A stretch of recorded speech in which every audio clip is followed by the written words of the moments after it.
노자는 말한다. 지족불욕, 지지불태, 가의장구.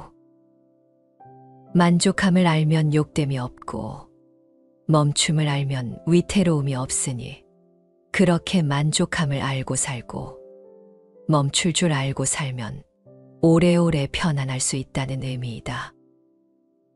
여기서 만족할 줄 아는 것은 한없이 높아지려는 자신을 낮추는 것이며 더 가지려는 욕심을 내려놓은 것을 말한다. 그리고 멈출 줄 아는 것은 복잡한 관계 속에서의 자신을 떠나 오롯이 참된 자신과 마주하는 시간을 갖는 것이다.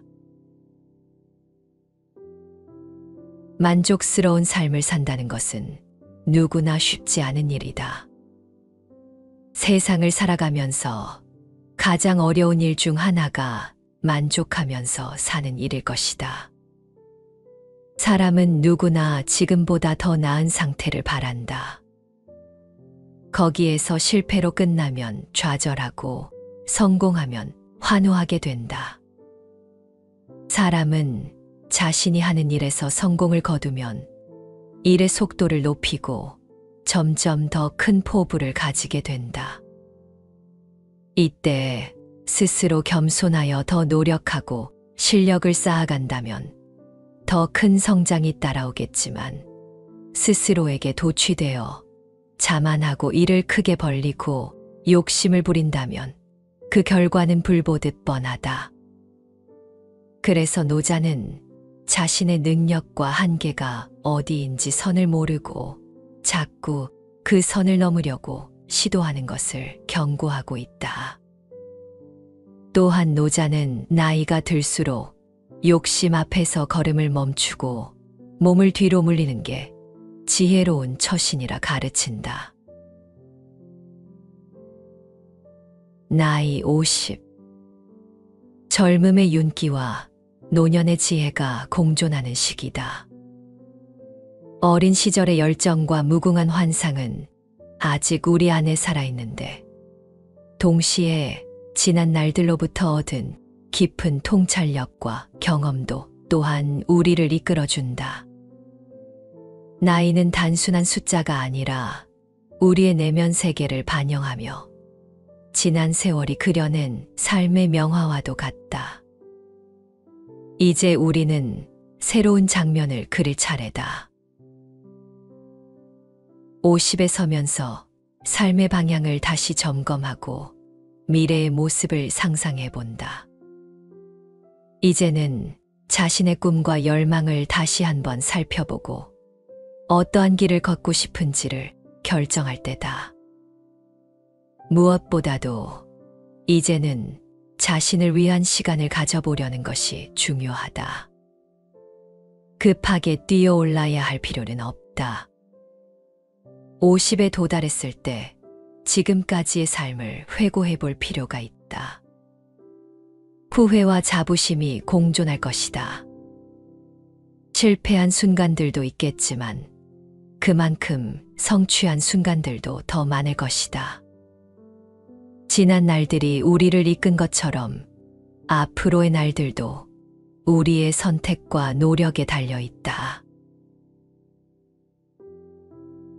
50에 있는 노자는 50에 꼭 기억해야 할 노자의 말과 공허를 멈춤과 비움으로 채우는 도덕경의 지혜를 담은 책이다.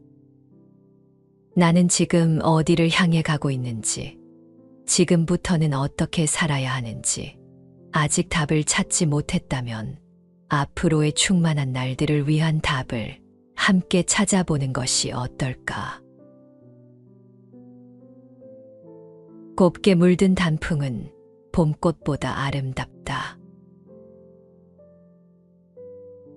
붉은 물감을 뿌려놓은 것 같은 화살나무의 단풍이나 은은하고 담백한 노란색 개수나무 단풍, 북풍한 설에도 끄덕없이 견디는 남천의 단풍은 특히 그렇다.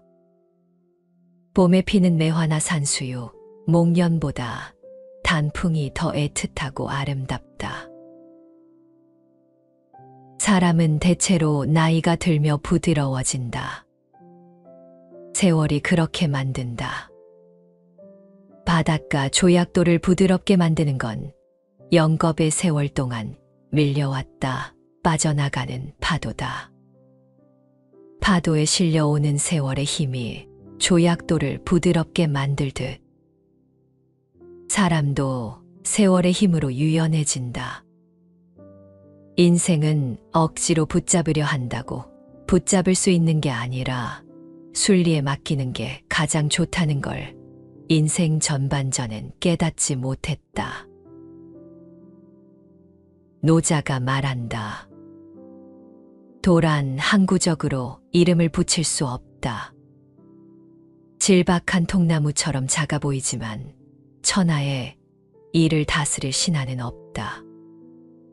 제후나 왕이 이를 지킬 줄 알면 만물이 장차 저절로 번창하고 천지가 서로 합해 감로가 내리고 백성은 법이 없어도 저절로 균등해진다.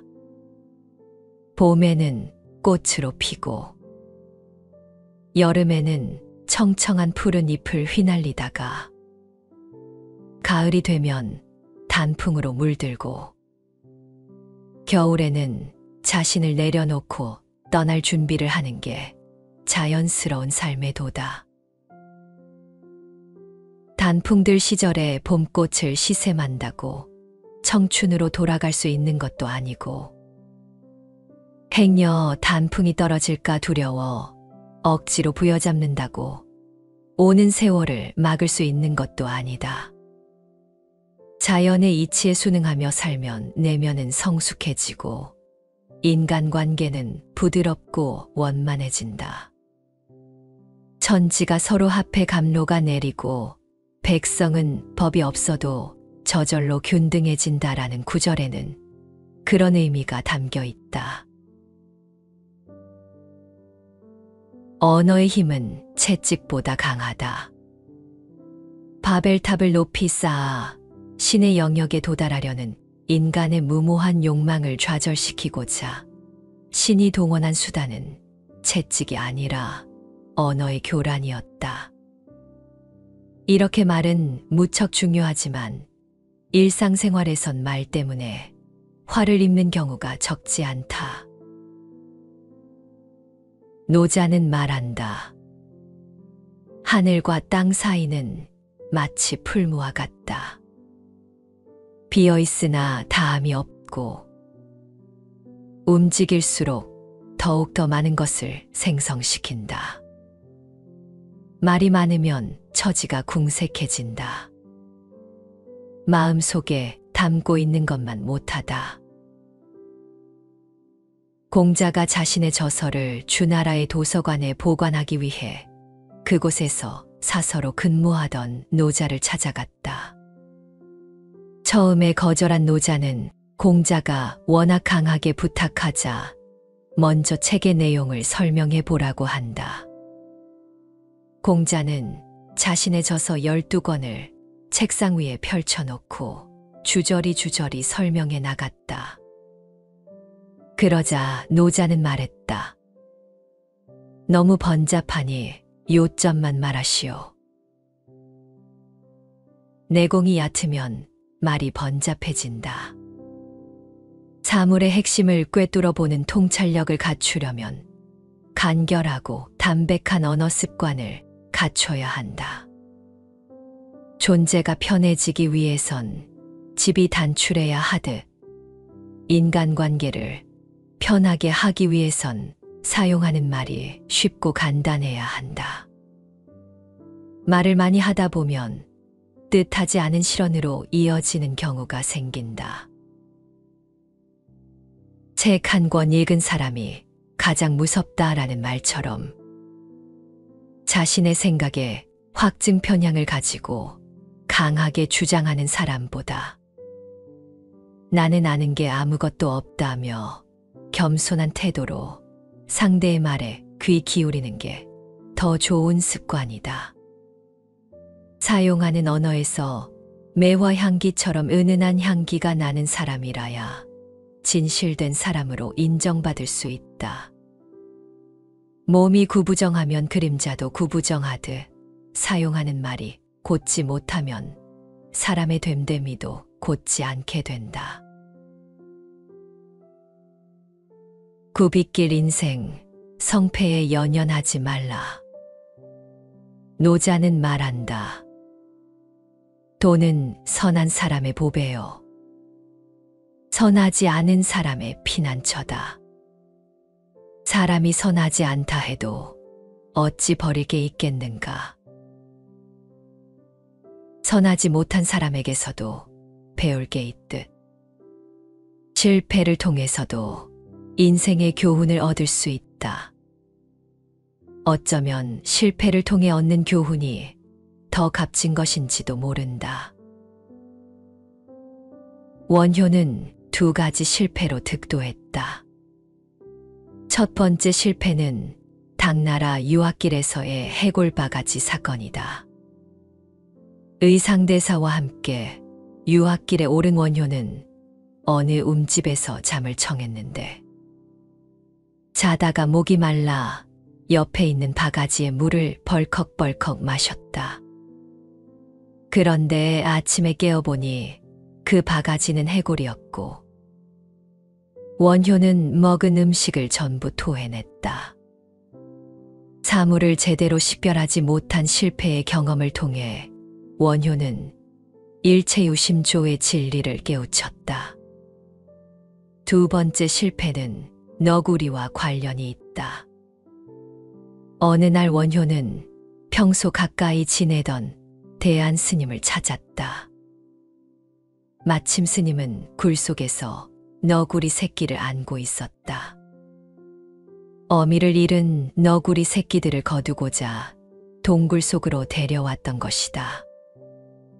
대안 스님은 새끼들에게 먹을 젖을 구하러 서라벌에 다녀온다며 원효에게 너구리 새끼들을 잘 보살펴달라고 말했다.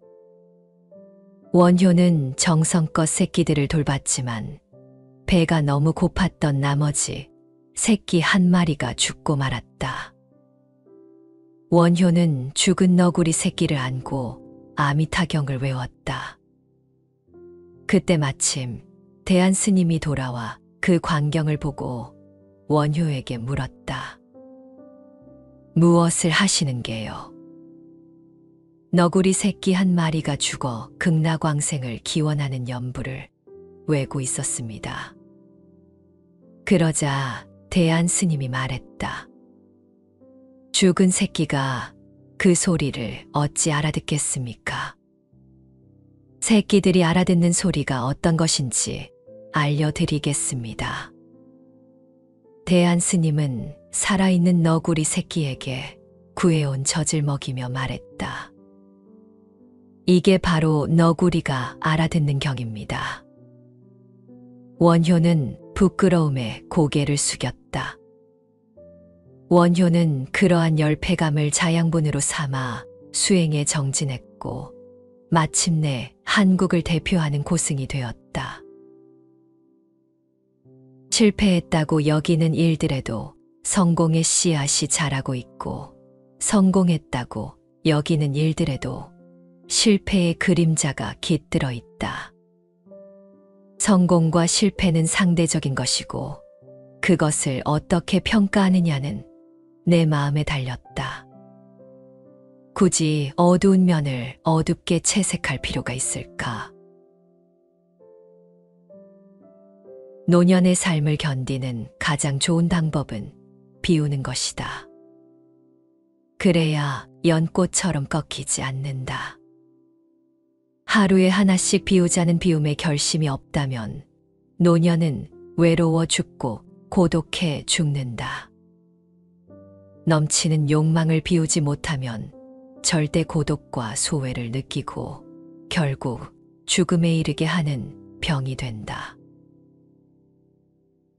노자는 말한다. 사람이 살아있을 때는 부드럽고 약하지만 죽으면 단단하고 강해진다. 풀과 나무는 살아있으면 부드럽고 연하지만 죽으면 말라비틀어진다. 그러므로 단단하고 강한 것은 죽음의 무리이고 부드럽고 약한 것은 삶의 무리이다. 그래서 군대가 강하면 이기지 못하고 나무가 강하면 꺾이고 만다. 노년의 고독을 이기지 못하면 부러진다. 폭삭 고꾸라진다. 생명의 기운은 사라지고 죽음의 그림자와 마주할 수 있다. 어디 노년의 삶만 그러랴. 인생이란 게 고독 아니던가. 사람은 결정적인 순간, 마지막 순간 혼자다. 남들의 도움을 받으며 살 순 있지만 남이 내가 될 순 없다. 설사 그런 일이 가능하다 해도 나는 나로 살고 싶다. 남들처럼 되는 것보다 고독을 견디며 혼자만의 삶을 살아가는 게 낫다. 고독을 즐기며 살아가면 고독에 부러지지 않는다. 나이 50은 그저 새로운 꿈을 향해 걸어가는 길, 더 나은 삶을 위한 준비의 시작일 뿐이다. 이제부터는 어떤 선택을 하느냐에 따라 미래가 달라질 것이다. 그리고 그 선택들은 결국 우리의 삶의 미소와 풍요로움을 결정짓게 될 것이다. 나이 50, 이제 시작이다. 우리의 여정은 끝나지 않았다. 새로운 모험과 기회가 우리를 기다리고 있다. 이제 우리는 과거의 짐을 내려놓고 미래를 향해 단정하게 걸어가자. 두려움 없는 용기와 끊임없는 열정만 있다면 새로운 삶의 장이 펼쳐질 것이다.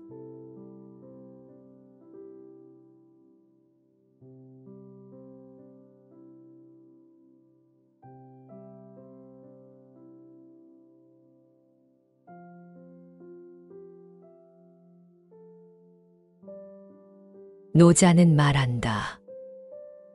지족불욕, 지지불태, 가의장구.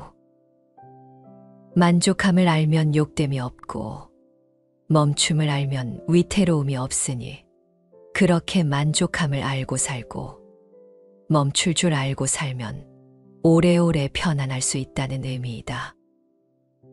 여기서 만족할 줄 아는 것은 한없이 높아지려는 자신을 낮추는 것이며 더 가지려는 욕심을 내려놓은 것을 말한다. 그리고 멈출 줄 아는 것은 복잡한 관계 속에서의 자신을 떠나 오롯이 참된 자신과 마주하는 시간을 갖는 것이다. 만족스러운 삶을 산다는 것은 누구나 쉽지 않은 일이다. 세상을 살아가면서 가장 어려운 일 중 하나가 만족하면서 사는 일일 것이다. 사람은 누구나 지금보다 더 나은 상태를 바란다. 거기에서 실패로 끝나면 좌절하고 성공하면 환호하게 된다. 사람은 자신이 하는 일에서 성공을 거두면 일의 속도를 높이고 점점 더 큰 포부를 가지게 된다. 이때 스스로 겸손하여 더 노력하고 실력을 쌓아간다면 더 큰 성장이 따라오겠지만 스스로에게 도취되어 자만하고 일을 크게 벌리고 욕심을 부린다면 그 결과는 불보듯 뻔하다. 그래서 노자는 자신의 능력과 한계가 어디인지 선을 모르고 자꾸 그 선을 넘으려고 시도하는 것을 경고하고 있다.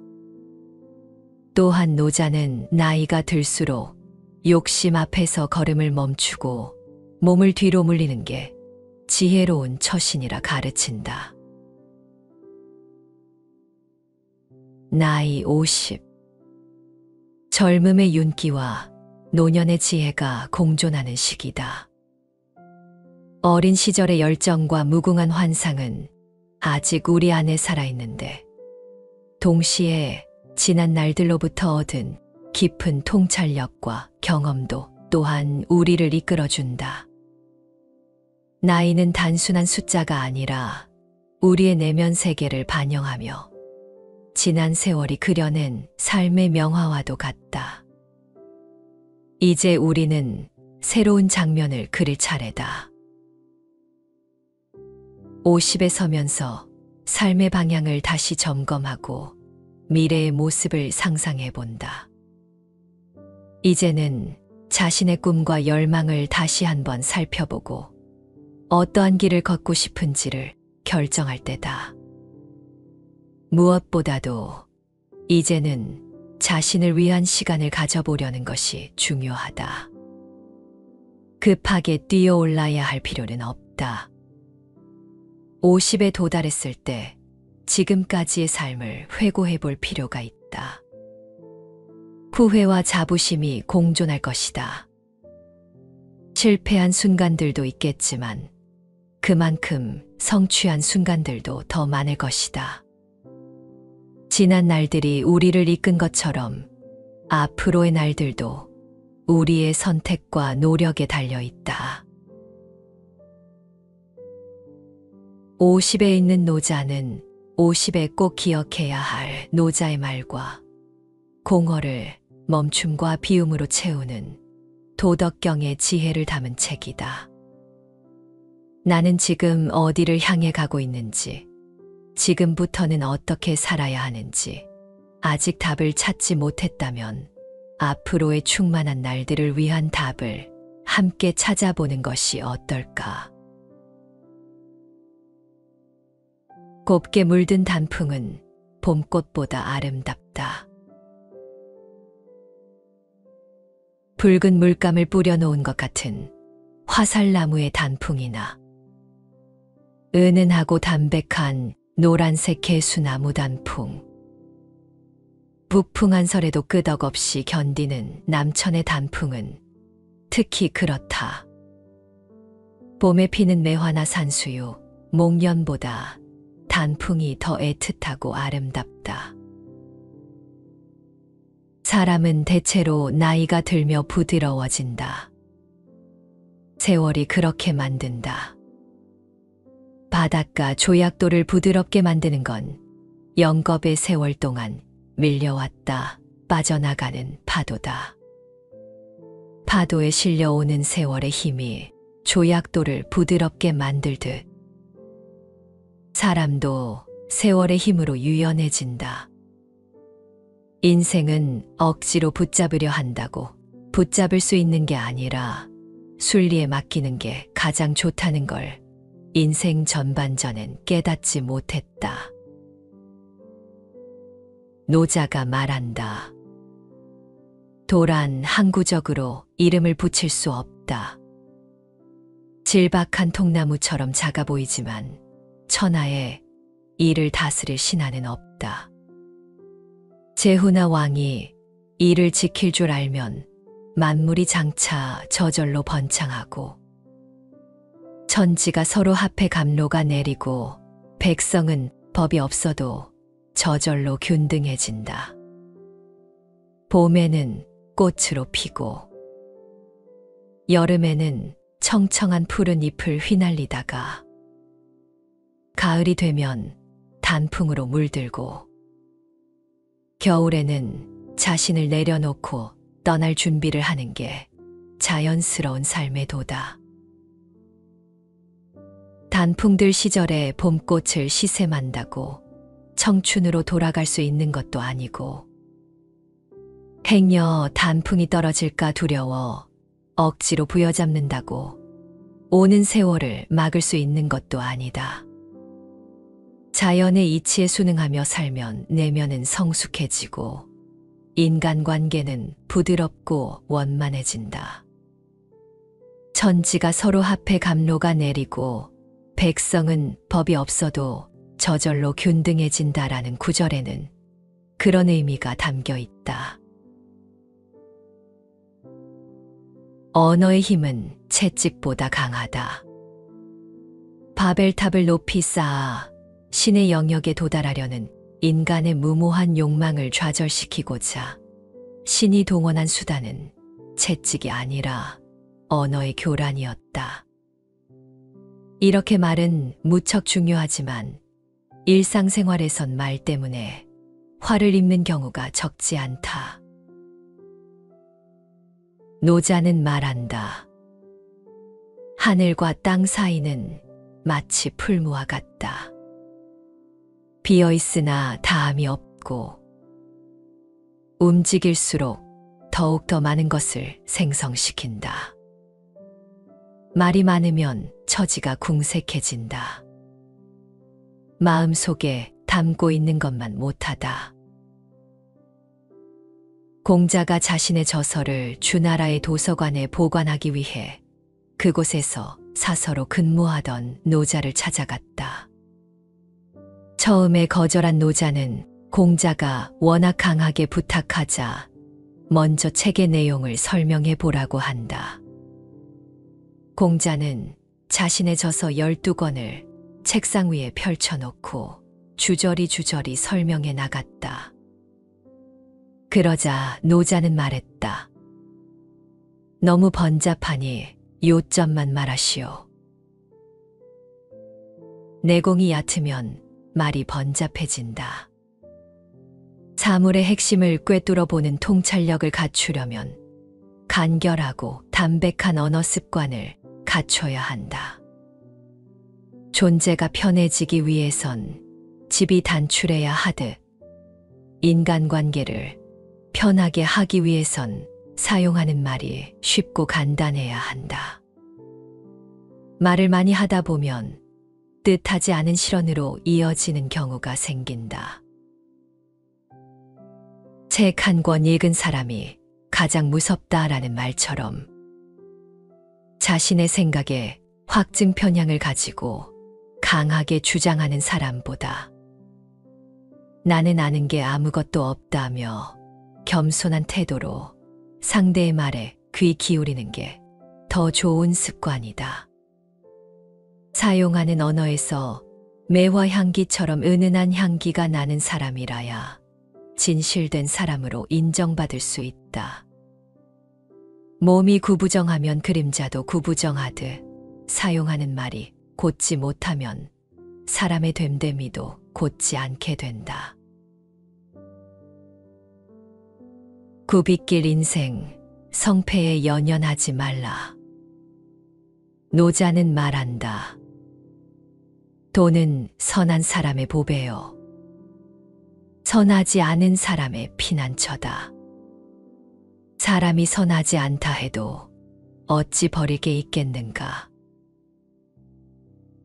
선하지 못한 사람에게서도 배울 게 있듯 실패를 통해서도 인생의 교훈을 얻을 수 있다. 어쩌면 실패를 통해 얻는 교훈이 더 값진 것인지도 모른다. 원효는 2가지 실패로 득도했다. 첫 번째 실패는 당나라 유학길에서의 해골바가지 사건이다. 의상대사와 함께 유학길에 오른 원효는 어느 움집에서 잠을 청했는데 자다가 목이 말라 옆에 있는 바가지에 물을 벌컥벌컥 마셨다. 그런데 아침에 깨어보니 그 바가지는 해골이었고 원효는 먹은 음식을 전부 토해냈다. 사물을 제대로 식별하지 못한 실패의 경험을 통해 원효는 일체유심조의 진리를 깨우쳤다. 2번째 실패는 너구리와 관련이 있다. 어느 날 원효는 평소 가까이 지내던 대안 스님을 찾았다. 마침 스님은 굴 속에서 너구리 새끼를 안고 있었다. 어미를 잃은 너구리 새끼들을 거두고자 동굴 속으로 데려왔던 것이다. 대안 스님은 새끼들에게 먹을 젖을 구하러 서라벌에 다녀온다며 원효에게 너구리 새끼들을 잘 보살펴달라고 말했다. 원효는 정성껏 새끼들을 돌봤지만 배가 너무 고팠던 나머지 새끼 한 마리가 죽고 말았다. 원효는 죽은 너구리 새끼를 안고 아미타경을 외웠다. 그때 마침 대한 스님이 돌아와 그 광경을 보고 원효에게 물었다. 무엇을 하시는 게요? 너구리 새끼 한 마리가 죽어 극락왕생을 기원하는 연부를 외고 있었습니다. 그러자 대한 스님이 말했다. 죽은 새끼가 그 소리를 어찌 알아듣겠습니까? 새끼들이 알아듣는 소리가 어떤 것인지 알려드리겠습니다. 대한 스님은 살아있는 너구리 새끼에게 구해온 젖을 먹이며 말했다. 이게 바로 너구리가 알아듣는 경입니다. 원효는 부끄러움에 고개를 숙였다. 원효는 그러한 열패감을 자양분으로 삼아 수행에 정진했고 마침내 한국을 대표하는 고승이 되었다. 실패했다고 여기는 일들에도 성공의 씨앗이 자라고 있고 성공했다고 여기는 일들에도 실패의 그림자가 깃들어 있다. 성공과 실패는 상대적인 것이고 그것을 어떻게 평가하느냐는 내 마음에 달렸다. 굳이 어두운 면을 어둡게 채색할 필요가 있을까? 노년의 삶을 견디는 가장 좋은 방법은 비우는 것이다. 그래야 연꽃처럼 꺾이지 않는다. 하루에 하나씩 비우자는 비움에 결심이 없다면 노년은 외로워 죽고 고독해 죽는다. 넘치는 욕망을 비우지 못하면 절대 고독과 소외를 느끼고 결국 죽음에 이르게 하는 병이 된다. 노자는 말한다. 사람이 살아있을 때는 부드럽고 약하지만 죽으면 단단하고 강해진다. 풀과 나무는 살아있으면 부드럽고 연하지만 죽으면 말라비틀어진다. 그러므로 단단하고 강한 것은 죽음의 무리이고 부드럽고 약한 것은 삶의 무리이다. 그래서 군대가 강하면 이기지 못하고 나무가 강하면 꺾이고 만다. 노년의 고독을 이기지 못하면 부러진다. 폭삭 고꾸라진다. 생명의 기운은 사라지고 죽음의 그림자와 마주할 수 있다. 어디 노년의 삶만 그러랴. 인생이란 게 고독 아니던가. 사람은 결정적인 순간, 마지막 순간 혼자다. 남들의 도움을 받으며 살 순 있지만 남이 내가 될 순 없다. 설사 그런 일이 가능하다 해도 나는 나로 살고 싶다. 남들처럼 되는 것보다 고독을 견디며 혼자만의 삶을 살아가는 게 낫다. 고독을 즐기며 살아가면 고독에 부러지지 않는다. 나이 50은 그저 새로운 꿈을 향해 걸어가는 길, 더 나은 삶을 위한 준비의 시작일 뿐이다. 이제부터는 어떤 선택을 하느냐에 따라 미래가 달라질 것이다. 그리고 그 선택들은 결국 우리의 삶의 미소와 풍요로움을 결정짓게 될 것이다. 나이 50, 이제 시작이다. 우리의 여정은 끝나지 않았다. 새로운 모험과 기회가 우리를 기다리고 있다. 이제 우리는 과거의 짐을 내려놓고 미래를 향해 단정하게 걸어가자. 두려움 없는 용기와 끊임없는 열정만 있다면 새로운 삶의 장이 펼쳐질 것이다.